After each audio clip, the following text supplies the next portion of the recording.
Bonjour Béatrice. Bonjour Philippe. Bonjour et bienvenue pour ce nouveau numéro de Controverse. Numéro aujourd'hui consacré à une question tout à fait grave et inquiétante, celle du chômage. Le chômage en France atteint des niveaux stratosphériques. La France, mauvais élève de l'Europe, une fois de plus, avec un taux de chômage qui est donc le pire de toute la zone euro depuis 35 ans, et un fléau donc face auquel nos gouvernants semblent avoir complètement démissionné. Que faire, Béatrice ? Alors écoutez Philippe, je ne suis pas tout à fait d'accord. Je crois que tout n'est pas acheté dans le plan du gouvernement qui a été annoncé ces jours-ci.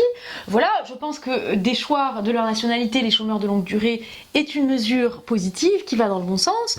Et je pense que dans ce dispositif, il ne faut bien entendu pas ignorer le rôle central d'Emmanuel Macron. Emmanuel Macron, un ministre jeune, un ministre beau, un ministre blond, un ministre sexy. Et je pense que finalement, Emmanuel Macron va dans le bon sens. Avec sa barbe, par exemple, sa barbe. Enfin, je veux dire là, Philippe, voilà.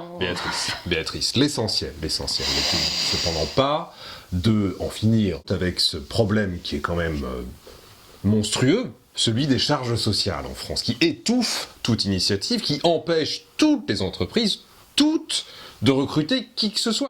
Que faire? Faut-il donc les réduire? Les réduire au moins de 60, 67, 71%. Oui, ou 69, Philippe, tout à fait. Mais oui, tout à fait, il faut les réduire, Réduire les charges sociales, oui, n'est-ce oui, pas? Oui.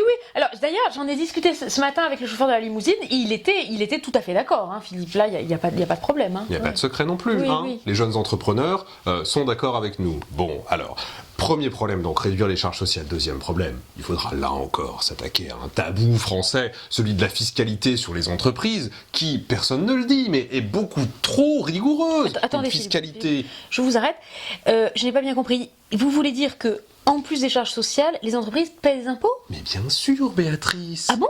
Mais bien sûr, des impôts tout à fait. Mais c'est scandaleux. Mais horrible. Mais c'est horrible, affreux. Mais atroce. Mais enfin, Mais c'est terrifiant. Mais comment veut-on que les entreprises survivent? Elles ne le peuvent pas, Béatrice. Elles ne le peuvent pas et elles ne peuvent pas embaucher. Mais voilà pourquoi mon ami Martin Bouygues a été obligé de vendre son jet privé. Bah, c'est la crise pour tout le monde. Hein. Mais je suis sous le choc, Philippe.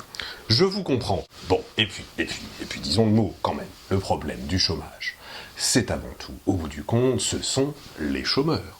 Les chômeurs, c'est-à-dire des gens qui se permettent trop souvent, dans la quasi-totalité des cas, de profiter d'un système qui leur accorde des largesses tout à fait malvenues, de mener un train de vie pour certains quasiment ostentatoire, et au bout du compte, donc, de profiter d'être dans une espèce d'assistanat que personne ne dénonce et qui, pour cette raison, ne les encourage pas du tout au retour à l'emploi. Donc, disons le mot, Béatrice, il faut au bout d'un moment punir les chômeurs.